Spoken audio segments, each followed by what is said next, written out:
Bom dia, meu nome é Débora Evelyn e eu vou estar apresentando a disciplina de Toxicologia Veterinária com o tema de Brachiária radicas, uma revisão de literatura.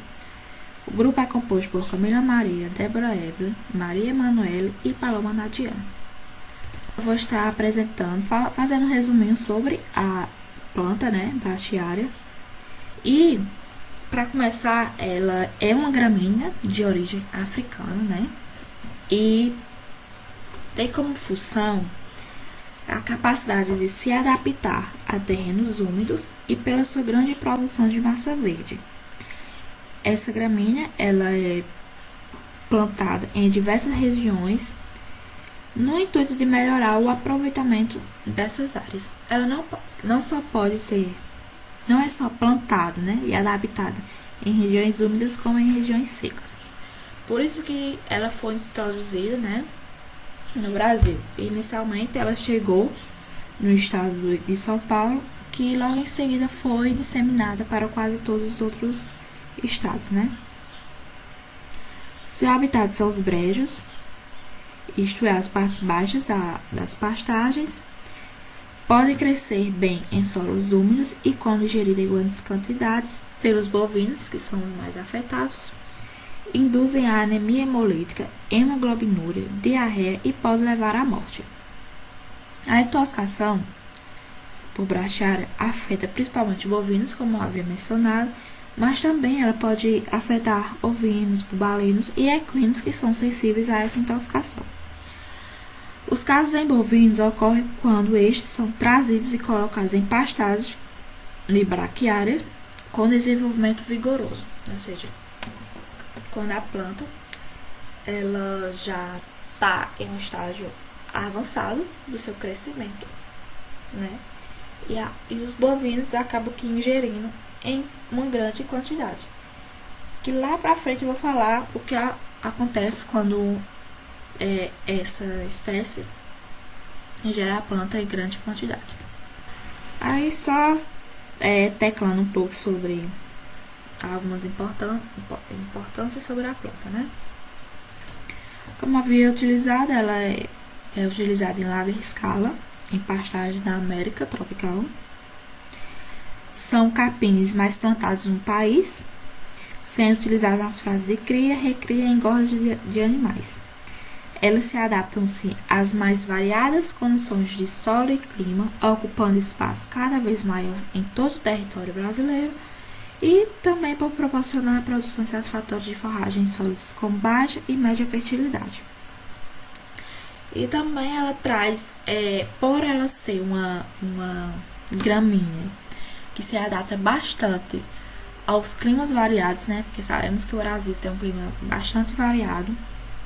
E por ela ter um desenvolvimento muito grande e rápido, os produtores acabam que introduzindo ela em suas fazendas. E isso faz com que esteja uma maior taxa de mortalidade na espécie bovina. E consequentemente,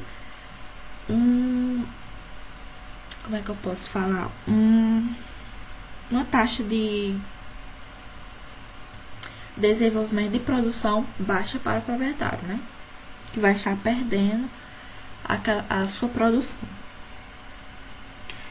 Com isso, voltando, a planta, como havia comentado, ela é popularmente conhecida como Tanner grass, creio que seja assim que fala. Mas também ela é conhecida como brachiária do banhado, brachiária do brejo. Aí fala um pouco sobre suas folhas, As suas folhas elas são desprovidas de pelos e têm coloração verde brilhante. Os comos são finos, flexíveis e é por meio deles que essa espécie se propaga. Aí é descrito em várias literaturas que todas as espécies de braquiária são tóxicas.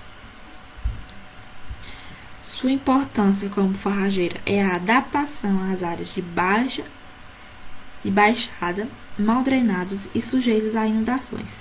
Apesar disso, sua utilização na formação de pastagens não é aconselhável, pois observações feitas no Brasil mostram ser essa espécie tóxica aos bovinos. foi como eu havia mencionado anteriormente, né? Que por sua facilidade em crescer e se adaptar, os produtores acabam que trabalhando mais com esse tipo de planta do que outro tipo de gramínea que é mais aconselhável, né? Ou seja, é o verdadeiro produtor que costuma trabalhar com o que é mais barato e o que mais lhe convém, né? É por isso que ela se torna mais tóxica nos bovinos e é por isso que nas literaturas a gente encontra mais intoxicação por essa planta nos bovinos. Aí, vamos lá. Aí eu queria colocar um ponto aqui sobre algumas condições, né? A intoxicação, ela ocorre em bovinos, como eu já havia mencionado, né? Só que existem indicações de que novilhas e garrotes com idade inferior a 16 meses sejam mais resistentes à sua toxicidade, né?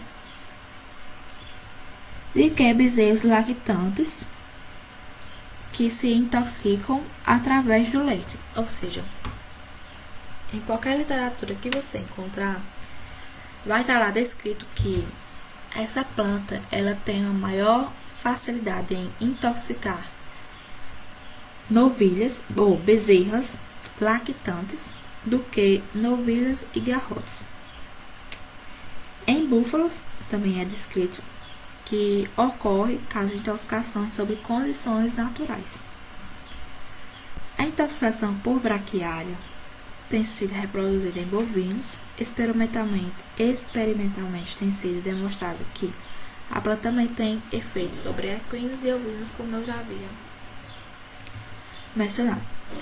Aí agora a gente vai falar um pouco sobre a revisão de literatura desse artigo e alencar os principais componentes que causam essa toxicidade na planta e o porquê.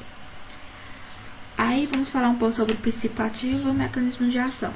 Bom, é descrito na literatura que não existe uma enfermidade responsável por fazer essa toxicidade nos animais. Não está definida ainda na literatura. Mas níveis elevados de nitratos foram encontrados sim na planta e no soro de bovinos intoxicados por essa planta. Aí, pelos autores, né, foi levado à hipótese de que a toxicidade da planta seria devida a um mecanismo semelhante ao que ocorre na intoxicação por brasica. Nesse gênero, a toxicidade se deve à presença de um composto chamado de S-metilcisteína sulfoxídeo, que é um composto não tóxico que, pela ação de micro-organismo do rumen, transforma-se em dimetil sulfureto e causa a hemólise. No entanto, baseando-se em estudos experimentais, autores concluíram que a sintomatologia e os achados anatopatológicos e os exames químicos de sangue indicam que existem dois fatores etológicos importantes na intoxicação. Que o primeiro é os nitratos indutores da formação de metaglobina e um ou mais fatores desconhecidos responsáveis pelo dano hepatorrenal e pela hemólise intravascular com hemoglobina. Bom, com isso, se torna muito vago falar mais sobre esse mecanismo, porque não tem uma descrição exata na literatura de por que essa planta causa intoxicação nos animais. Mas já há outros autores relatam que quanto mais planta o o animal ingere, mais ele vai estar introduzindo ao seu organismo nitrato, né? É por conta disso que causa as várias sintomatologias no animal, que vai ser descrita mais pra frente. Aí agora vamos falar um pouco sobre as partes e quantidades tóxicas da planta. Dentro das condições normais de crescimento, há pouco nitrato na planta. Condições anormais de crescimento, frio, seca, granizo, sombra, doenças, níveis altos de nitrógeno no solo, deficiência mineral no solo, danos por herbicidas, podem causar acúmulo de nitratos em forrageiras. Com isso, as raízes acumularão o nitrato mais rápido, fazendo com que a planta possa convertê-la em proteína. Aí, com isso, toda planta, ela contém nitrato, mas o nível tóxico de nitrato para os animais domésticos está associado ao tipo de forragens, ou seja, feno, silagens ou pastos. Aí, a ensilagem diminui de 10 a 60% o nível de nitrato da planta. Em fenos, o nível de nitrato permanece constante ou declina, dependendo do tempo de estocagem. Isso é só para alencar, umas informações sobre os níveis de nitrato nas forrageiras. Aí, relato sugere que Brachiária rádicas, quando ingeridas pelos bovinos em quantidade de 50% da dieta, não produzem alterações clínicas. Esse resultado está de acordo com as observações efetuadas em propriedades onde os bovinos eram mantidos em áreas com a Brachiária rádicas e outras gramíneas como a Brachiária rumidícola, mútica, que é o capim-angola, ou outros tipos de gramíneas nativas. Com isso, os bovinos recebiam, as gramíneas Brachiária rádicas de solos turfosos na proporção de 75% da dieta, ou aqueles que receberam a planta em solo argiloso na dose de 100% da dieta. Aí o que foi anotado e verificado? Que os bovinos que foram separados em grupos, além de eliminar urina avermelhada, que era um dos sinais que identificavam que era intoxicação por essa planta,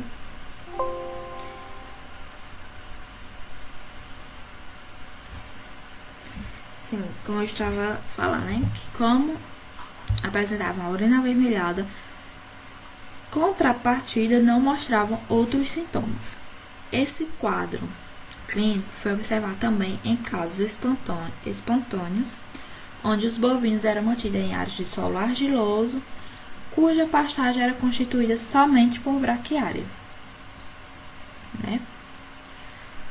Aí, a forma grave da intoxicação experimental e espontânea por Brachiária rádicas só foi observada em animais que ingeriram a planta de solos férteis, os turfosos, com crescimento vigoroso e em quantidade de 100% da dieta. Aí isso explica a porquê da ocorrência da doença em algumas propriedades, enquanto que outras de solos menos férteis, argilosos, mesmo com a predominância da planta, a doença não foi observada.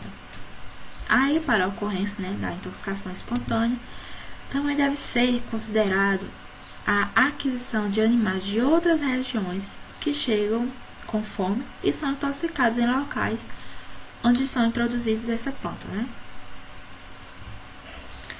Aí, vamos lá.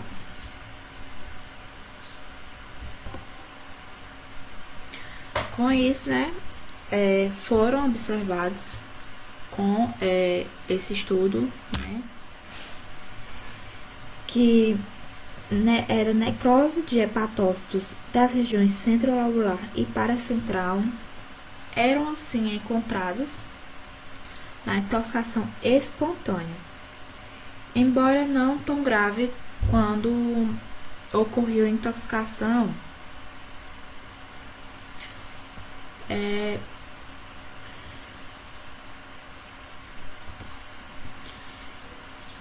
Vamos lá, agora eu vou falar um pouco sobre os sinais clínicos. Os principais clínicos da intoxicação são observados após o terceiro dia da entrada dos animais na pastagem e se caracteriza por urina de cor âmbar a vermelha escuro, fezes líquidas, salivação, perda de peido, andar cambaleante e conjuntivite de coloração vermelha.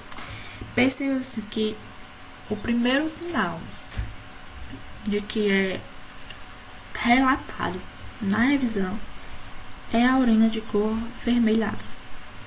Isso aí já demonstra que é um sinal de intoxicação por brachiária, né? Entretanto, há relatos de que a presença de animais com fezes pastosas e mucosas pálidas também, né?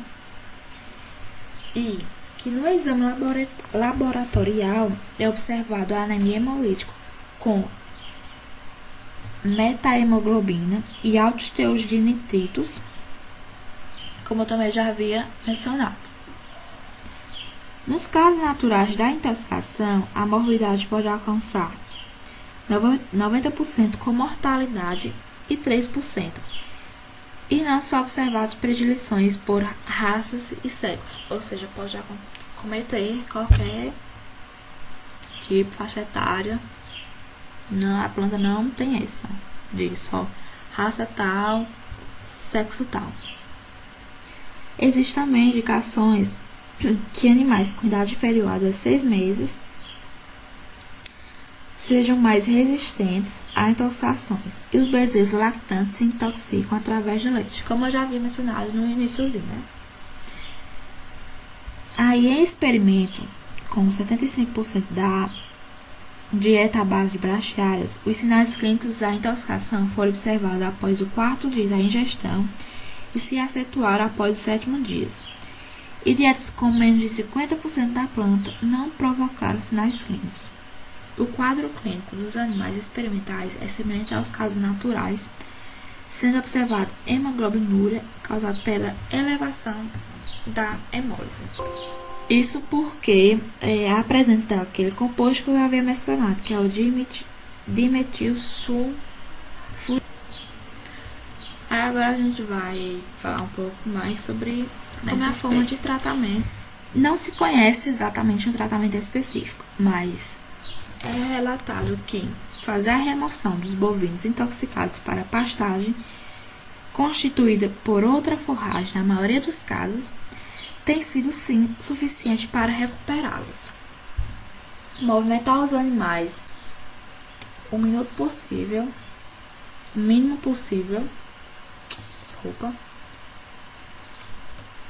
O ideal é manter os animais doentes em piquetes pequenos, com boa alimentação e a sombra. A movimentação e o calor favorecem a morte, provavelmente em função da anemia.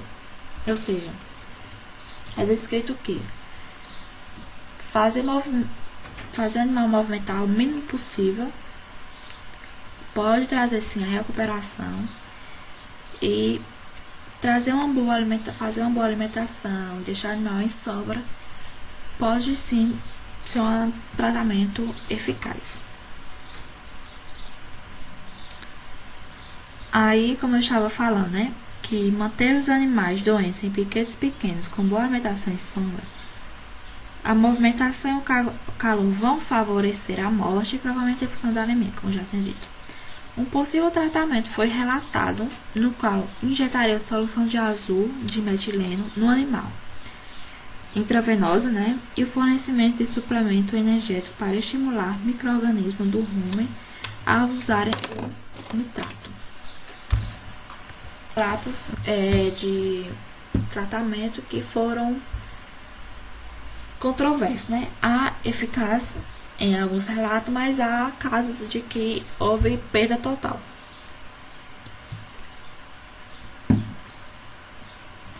Nos achados da necropsia, né? Quando for feita a necropsia dos animais intoxicados, o sangue apresentava coloração vermelho e marrom, com perda da viscosidade.